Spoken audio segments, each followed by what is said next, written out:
ఏం కాలమో ఏమో అర్థమైతలేదుల్లా. జోరుగా ఆనలు పడాల్సిన టైంలో బొట్టు కూడా వడకపాయే. బగ్గ చలి పెట్టాల్సిన చలికాలంలో ముందే ఎండలు చాలాయే. ఫిబ్రవరి నడుమిట్లనే గర్మీ పెరిగింది తాపకు. ఇక మార్చిలో ఇంకింత జోరు పెరిగింది. కానీ అదేందో గాని 2 రోజులు సంది ఎండ కాక జరంత తగ్గింది. ఆతవనం చల్లబడ్డది. ఆడాడ శినుకులు రాలినాయి. పట్నంలో ఉండేటోళ్లకు మంచిగానే అనిపిస్తుండొచ్చు గాని ఊర్లల్లా గిట్లున్నది పరిస్థితి. పట్నంలా పొద్దుముకి శినుకులు రాలినే ఆడాడా. బగ్గ ఎండలు కొట్టాల్సిన టైంలో ఆనబడే వరకు నిమ్మల పడ్డరు పబ్లిక్. రోడ్ల మీద దందాలు చేస్తోళ్లకు జరంత తిప్పలైంది. హైదరాబాద్ ఇట్లుంటే ఊర్లల్లా ఆగమాగముంది. అటు ఎండిన పంటలు, ఇటు ఒరిగిన చేన్లు. ఓ దిక్కు నీళ్లు లేక ఆగమైతే ఇంకో దిక్కు షెడుపు ఆనలతోని నష్టం. హాయితరం ఊర్లల్లా గాలి దుమారం పెట్టి రాళ్ల వానలు పడితే పంటలు ఆగమాగం.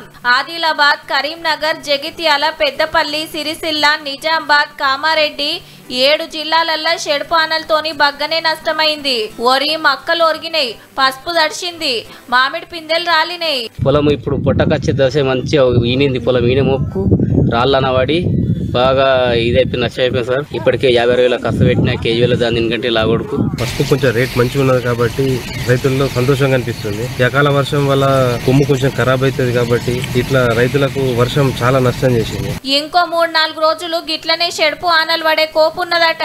ఆనల నష్టం ఇట్లుంటే నల్గొండ జిల్లా మిర్యాలగూడల బోర్లల్లో సుక్క నీళ్లు కూడా వెళ్తలేవు. వరి చేన్లు ఎండిపోయే వరకు అగ్గి పెట్టిండ్రు రైతులు. పెట్టుబడి 40,000 అన్ని అప్పులు తెచ్చుకొని పెట్టుకున్నాం. సొంత పొలాలు కూడా కావు. నీళ్లు లేని కాడ అట్లా, అంతో ఇంతో నీళ్లున్న కాడ ఇట్లా. యాసంగి వ్యవసాయం అంటే కష్టాలకు ఎదిరితే ఉన్నది.